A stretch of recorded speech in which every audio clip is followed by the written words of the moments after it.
Hi, my name's Lucy and this is Layla, and today we're going to talk about the background and economic impact of special interest groups in the United States. First, I want to go over what special interest groups actually are. So they can be defined as any organisation of individuals that, on the basis of one or more shared concerns, attempt to influence public policy in their favour. All interest groups share the desire to affect government policy to benefit themselves or their causes. Their goal could be a policy that individually benefits more members or one segment of society. They attempt to achieve their goals by lobbying. So lobbying is the attempt to bring pressure to bear on policymakers to gain policy outcomes in their favour. It is a very current debate on whether special interest groups benefit the citizens of the society or that they are restrained by the constitutional rules. They will use the democratic political process to obtain government favors at the expense of others. Special interest groups benefit both the economy and the residents of the United States, and we want to prove this through the extensive research we have done on the internet. The main points we want to talk about are the background of special interest groups, in that how and when they were formed, 3 examples of these types of groups and what they advocate for and how they operate, and finally the advantages and disadvantages of interest groups, especially with regards to the impacts they have on the economy within the United States. Okay, so the background. One of the earliest interest groups in the United States was the National Grange, founded in 1867, which advocated for government railroad regulation. Interest group formation has occurred in a series of waves in the US history. By the end of the 20th century, special interest groups exhibited 3 defining characteristics. So first, special interest groups are associations joined voluntarily by individuals sharing at least one common interest or belief that defines the group's purpose.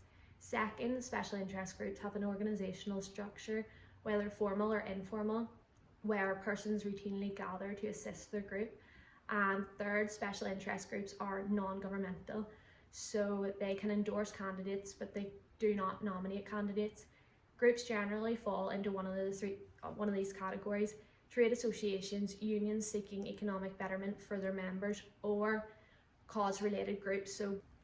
So one of the 3 examples is the National Alliance to End Homelessness, and according to the website, their goal is that they're a nonpartisan organization committed to preventing and ending homelessness in the United States. This would be a good example of like a cause-related group. The Alliance provides capacity building assistance to help communities turn policy and solutions and proven best practice into viable on-the-ground programs. So like they get involved in the community to try to help think of new solutions and ways to end homelessness in the US. They serve as a leading voice on federal homelessness policy. It analyzes enacted and proposed legislation and advocates for improved federal policy. Another example is the Campaign for Working Families, and this is more of an economic type organization. So according to their website, their goal as a nonprofit organization, they're committed to helping working families and individuals achieve economic empowerment by providing free tax preparation, resource building, and asset development.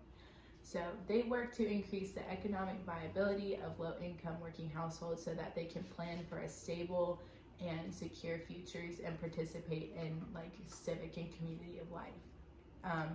They have facilities that are there to help increase financial stability and asset accumulations for families by connecting them to valuable tax credits, quality financial services, saving options, wealth building resources, and public benefits. A third and final example is the National Congress for Community Economic Development. This also has a direct impact on the economy.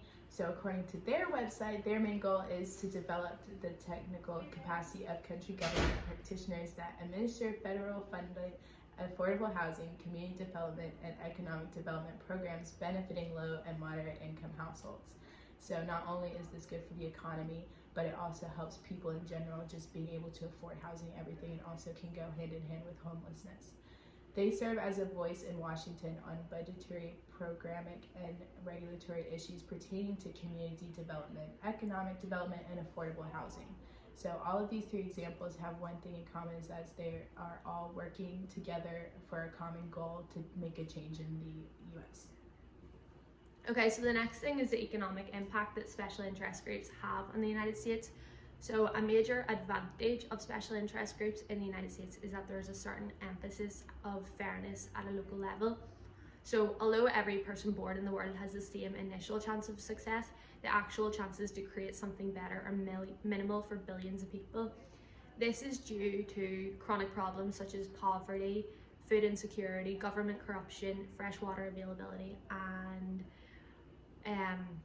more that adversely impact some people almost immediately. By the time some are old enough to do something about their life, their chance to change their stars was already long gone. Many interest groups work to equalise income opportunities in society. The same support goes to each member, creating a platform where everyone can work together toward a similar goal. It is much harder to ignore a group of people who push for this advantage rather than just individuals trying to push for this advantage. While a major disadvantage can be seen to Olson's theory of institutional sclerosis, this theory states that politically stable societies such as the United States foster the formation of special interest groups whose collective actions can lead to rent-seeking behavior and formation of market structures that resembles cartels. The consequences of this process are often deadweight losses to society and a slowing of innovation and economic growth. Overall, special interest groups in the United States can have a positive impact as they force change in each and every community. However, they can be the foundation of problems when a loud few are able to override the majority. Furthermore, these groups can become a way to unduly force people toward a specific outcome, even if the result is not what is wanted within communities. It is plausible to suggest that the special interest groups have more negative impacts than positive with regards to the economic system in the U.S. However, it is more plausible to suggest that the substantial work that they carry out in order to equalize individuals in societies is more beneficial to the citizens of the U.S. than not.